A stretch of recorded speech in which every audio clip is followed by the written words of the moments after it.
ಯಾವುದೋ ಚಾನಲ್ದವ್ರು ಅವ್ರು ಇಂಟರ್ವ್ಯೂ ತೊಗೋತಿದ್ರು. ನಾ ಏನು ಕುಡುಗೋಲ ಹತೋಟಿ ತೊಗೊಂಡು ನಿಂತ್ರು ನಾ ಆರಿಸಿ ಬರ್ತೀನಿ ಹುಕ್ಕೇರಿ ಒಳಗೆ ಅಂದ್ರೆ ಅಷ್ಟು ಕಾನ್ಫಿಡೆನ್ಸ್ ಇರಬೇಕು.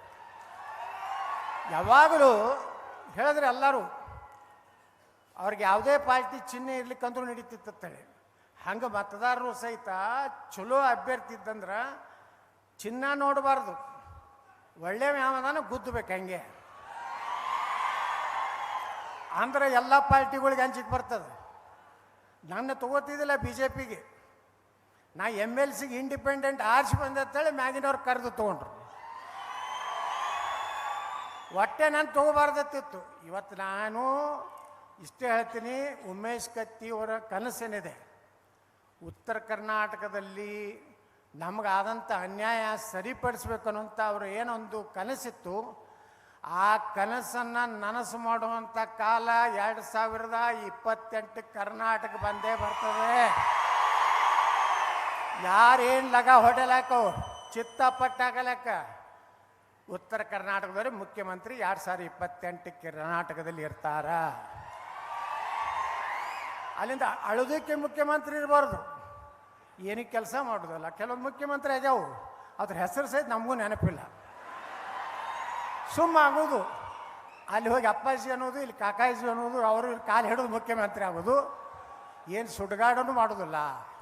ಧೈರ್ಯ ಬೇಕು, ತಾಕತ್ತು ಬೇಕು. ಉಮೇಶ್ ಕತ್ತಿ ಅವ್ರಂಗೆ ಅಂದ್ರೇ ಉತ್ತರ ಕೊಡ್ಬೇಕಾಗ್ತೈತಿ ವಿಧಾನಸಭೆ ಒಳಗೆ.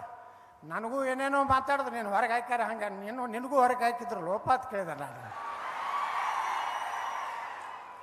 ಎಕ್ಸ್ಪೆಲ್ ಮಾಡ್ಯಾರ ಕುಂಡ್ರು ಅಂತಂದ್ರು, ನಿನಗೂ ಎಕ್ಸ್ಪೆಲ್ ಮಾಡಿದ್ರು ಸುಮ್ಕೊಂಡ್ರು ಅಂತಂದ್ರು. ಹಿಂಗೆ ಏನು ಮಾಡಂಗೆ ಅದಾರ, ಈಗೇನು ಮಾಡ್ತಾರ.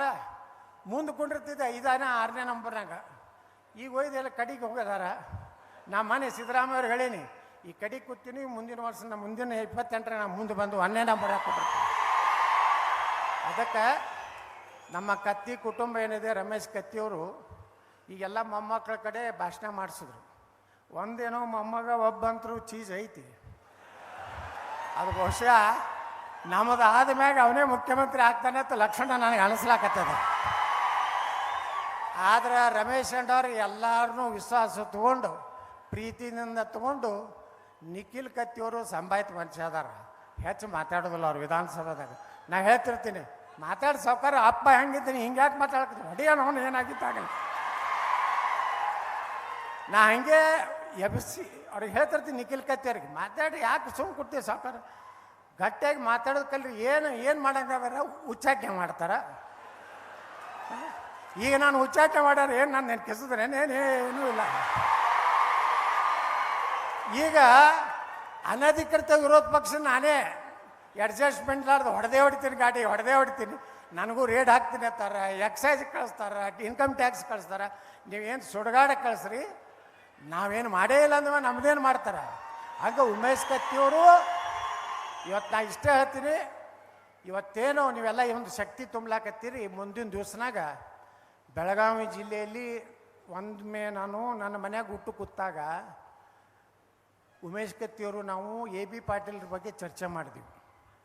ಪಾಪ ಉಮೇಶ್ ಕತ್ತಿಯವರು ಕಣ್ಣ ನೀರು ತಗೋದು, ಇಲ್ಲ ಬಸನಗೌಡ ಏನೋ ಆಗಿ ಪಾಪ ಅವನು ABನೂ ಬರಬೇಕು, ನಾನು ಅವ್ನು ಕೂಡ ಒಮ್ಮೆ ರಾಜಕಾರಣಕ್ಕೆ ಬಂದೀವಿ, ಯಾವುದೋ ಕಾರಣದಿಂದ ತೊಂದರೆ ಆಗೈತೆ ಅಂತೇಳಿ ಹಚ್ಚಿಕೊಡು ಫೋನ್ ಅಂತಂದರು. ನಾ AB ಪಾಟೀಲ್ರಿಗೆ ಫೋನ್ ಮಾಡಿದೆ.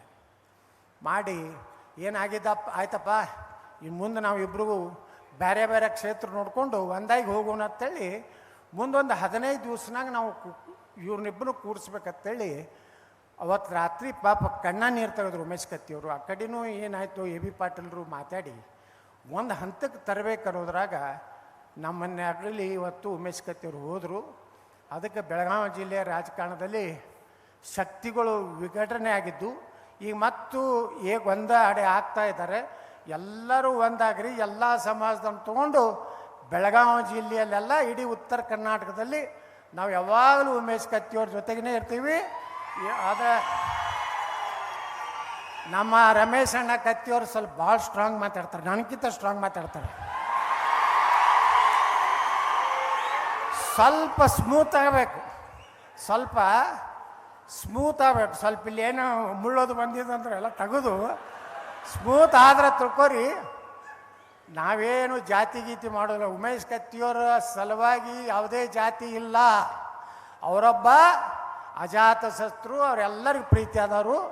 ನಿಮ್ಗೆ ಎಷ್ಟು ಪ್ರೀತಿ ಐತಿ ಕರ್ನಾಟಕದಲ್ಲಿ ಎಲ್ಲ ರಾಜಕಾರಣಿಗಳಲ್ಲಿಯೂ ಸಹ ಉಮೇಶ್ ಕತ್ತಿಯವ್ರ ಮ್ಯಾಗ ಪ್ರೀತಿ ಇದೆ, ಆ ಕುಟುಂಬದ ಪ್ರೀತಿ ಇದೆ. ನೀವೆಲ್ಲರೂ ಅವ್ರನ್ನ ಹೆಂಗೆ ಬೆಳೆಸಿದ್ರಿ, ಮುಂದಿನ ದಿವಸ ಅವ್ರ ಕುಟುಂಬವನ್ನು ಎಂದೂ ಕೈ ಕೊಡಬೇಡ್ರಿ. ಯಾಕಂದ್ರೆ ರೊಕ್ಕ ಭಾಳ ಆಟ ಆಡ್ತದೆ. ರೊಕ್ಕ ಭಾಳ ಆಟ ಆಡ್ತದೆ. ರೊಕ್ಕಕ್ಕೆ ಬಲಿ ಆಗಬೇಡ್ರಿ.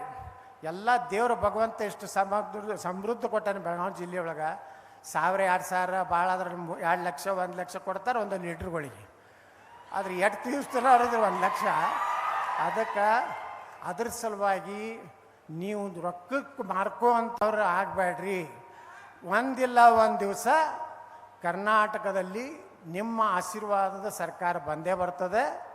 ನಾವೆಲ್ಲರೂ ಕೂಡಿ ಉಮೇಶ್ ಕತ್ತಿಯವರ ಏನು ಉತ್ತರ ಕರ್ನಾಟಕವನ್ನು ಕನಸು ಕಂಡಾರಲ್ಲ, ಆ ಕನಸನ್ನು ಮೊದಲ ಹಂತದಲ್ಲಿ ಅಲ್ಲೇ ಇದು ಬಡ್ದಾಡ್ತೀವಿ.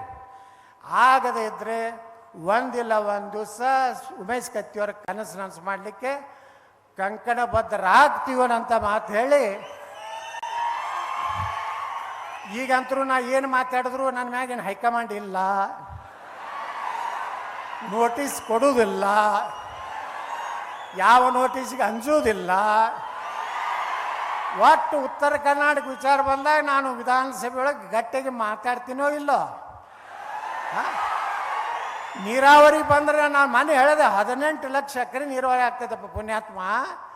1 ಲಕ್ಷ ರೂಪಾಯಿ ಕೋಟಿ ಸಾಲ ತೆಗಿ, ಎಲ್ಲ 18 ಲಕ್ಷ ನೀರಾವರಿ ಮಾಡಿದ್ರೆ ನಿನ್ನ ಗ್ಯಾರಂಟಿ ತೊಗೊಂಡು ಯಾರಿಗೆ ಬೇಕಾಗೈತಿ, ನಮ್ಮದೇ ವಾರಂಟಿ ಆಗ್ತೈತೆ. ಅದಕ್ಕೆ ರೈತರಿಗೇನು ಬೇಕಾಗಿಲ್ಲ, ಸರಿಯಾಗಿ ನೀರ ಒಂದು 10 ತಾಸು ಕರೆಂಟ್ ಆದ್ರೆ ನಿಮ್ಗೆ ಯಾವ ಗ್ಯಾರಂಟಿನೂ ಬೇಕಾಗಿಲ್ಲ, ಪ್ಯಾರಂಟಿನೂ ಬೇಕಾಗಿಲ್ಲ. ಅದಕ್ಕೆ ನಾನು ಹೇಳ್ತೀನಿ, ನಮ್ಮ ಗುರಿ ಉತ್ತರ ಕರ್ನಾಟಕದ ಸಮಗ್ರ ಅಭಿವೃದ್ಧಿ, ನಮ್ಮ ಮಕ್ಕಳಿಗೆ ಒಳ್ಳೆಯ ಒಂದು ನೌಕರಿ, ಈ ರೀತಿಯ ಒಂದು ಸೃಷ್ಟಿ ಮಾಡುವಂಥ ಕಾಲ.